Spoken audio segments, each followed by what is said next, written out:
Did Nancy Pelosi, did she actually kind of force Biden out? Did she just admit that?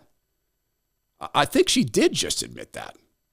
Nancy Pelosi in this clip seems to say what we've been saying behind the scenes for a very, very long time. I love him so much. I think he's been... Well, not that part. I don't think we love him so much. We're supposed to love our enemies. Really a fantastic president of the United States.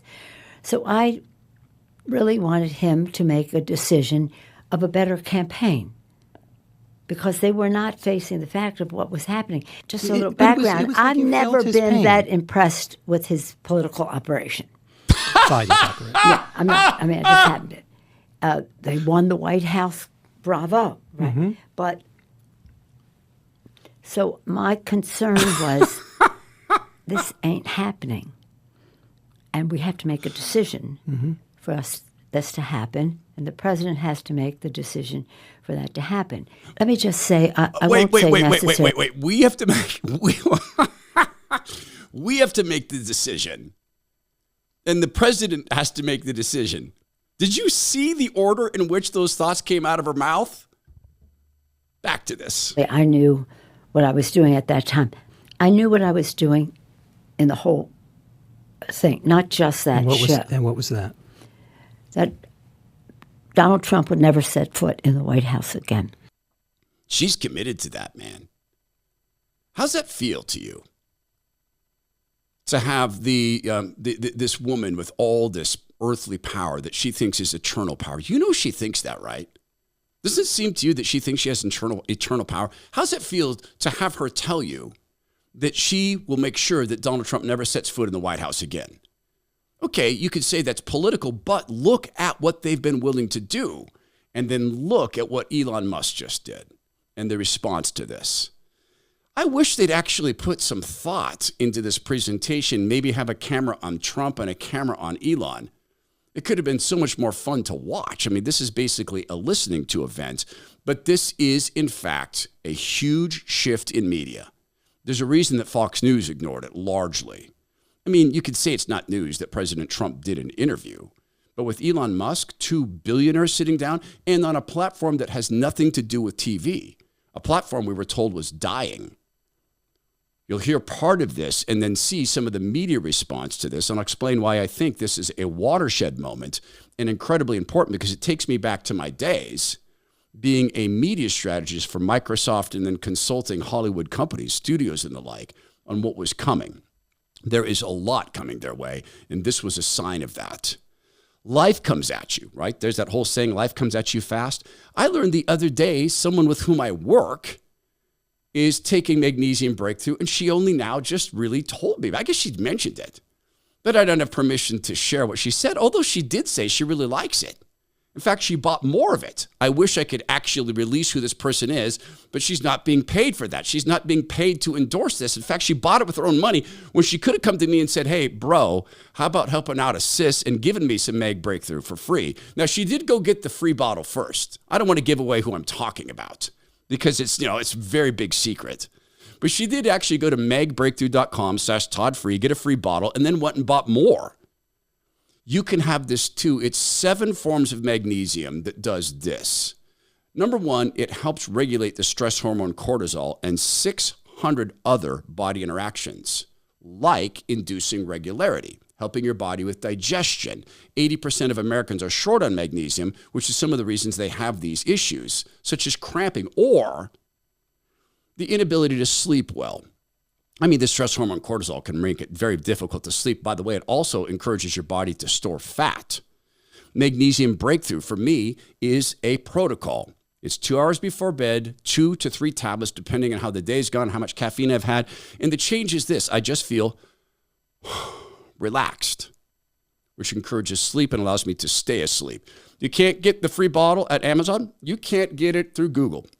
You can't even get it at the Bioptimizer's website. There's only one place to get it. That's magbreakthrough.com/Todd, free. magbreakthrough.com/Todd, free. No questions asked. It's a free bottle of Magnesium Breakthrough. This is part of the conversation between Elon Musk and President Trump. These are issues that I think most people in America would agree with, which is that we want safe and clean cities. We want secure borders. We want sensible government spending. We want to restore both the perception and reality of respect in the judicial system. Stop the lawfare, and I think that's like. And how are those even right wing positions? I think those are that's just common sense, and that's. I mean, would you agree with that? 100%. What Elon Musk says there is wildly controversial to the people on the left. Now, let's just go through this again. Let's just re-up that clip, but let's just go through this again. And what I'm searching for is the following: white supremacy, Christian nationalism, extremism. These are the things I've been told is happening. Fascism. Let's look for the isms in this. Let's just go through it step by step. Two billionaires talking. Elon Musk really just talking at this point to President Trump. These are issues that I think most people in America would agree with, which is that we want safe and clean cities. Pause. Absolutely horrible. White supremacy. I know that when I lived in a black neighborhood as one of two white people in probably a 20-block area, I know that when I met black people, they often told me, we love it when it's dirty. We like filth. We like drug dealing. We like to see people selling TV sets and stereos at night. We like that. We like gang shootings. We like crime. Never heard that. The black parents I got to know in that neighborhood reminded me more of my parents. Well, and the color of their skin was what? Cities aren't just black people, but we're watching this. The outflow of people who have kids from the cities is creating another bifurcation in this country. Cities now are becoming a place for single adults who are working in information services or media, the laptop class, uniquely unaffected by the policies for which they vote, so they can continue to vote for them.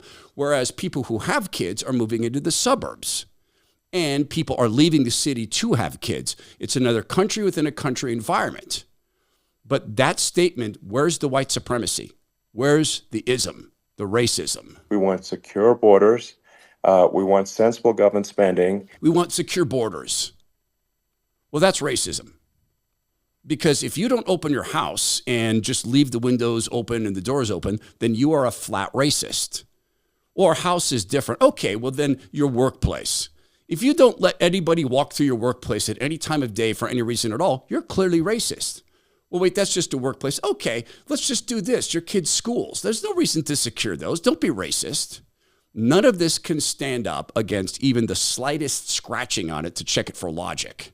Sensible spending. Now you can debate that. Fair enough. We can debate what's sensible and what's not. We want to restore both the perception and reality of respect in the judicial system. This is important. The perspective or the respect for the judicial system and the reality that it can be respected.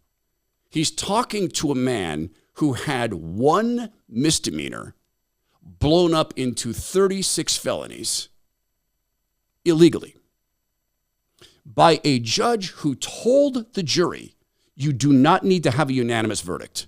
Wildly unconstitutional. The Supreme Court has already said no. In cases like that, it has to be a unanimous verdict. One billionaire talking to another billionaire who's just been threatened with prison time for a misdemeanor blown up into 36 felonies. The ism is what? The extremism is what? That judges shouldn't be able to change basic fundamental tenets of American law, like a unanimous verdict? Stop the lawfare, and I think that's like. And how are those even right wing positions? I think those are that's just common sense, and that's. I mean, would you agree with that? 100%. They're right wing positions because they're inconvenient to people who seek to stomp to death political opposition. People like the folks at MSNBC. And Trump has this one-on-one with Elon Musk tonight. He's touting it as the interview of the century. Could this venue offer the type of reset he wants? What are you expecting from this? Could it? Yeah, it can. The reset is this.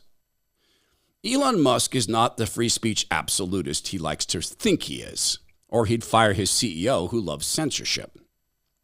Elon Musk purchasing this platform, though, took it out of the hands of Jack Dorsey, who was, well, let's say, not necessarily happy, but willing to have the FBI run the place, and the Department of Homeland Security and the White House.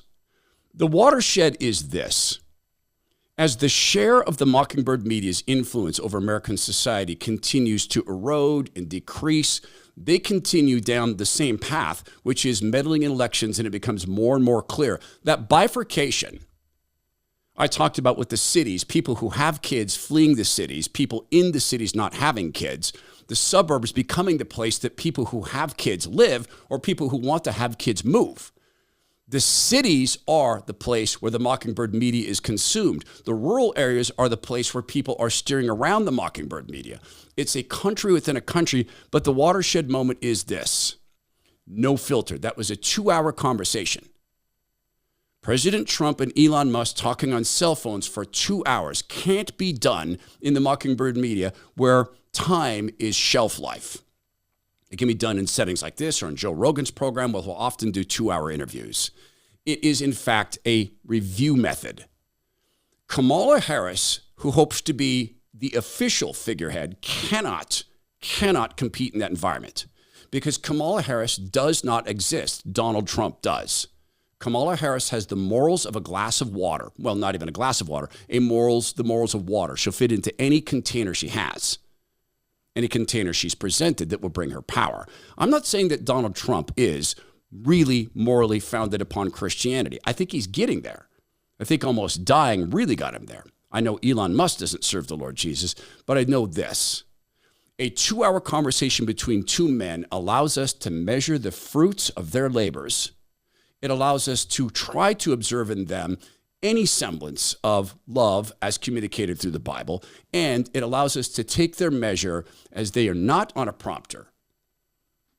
Because God gave us discernment, the gift of it, to be able to discern who are these people and what do they intend for us. I'm really, really glad this interview happened.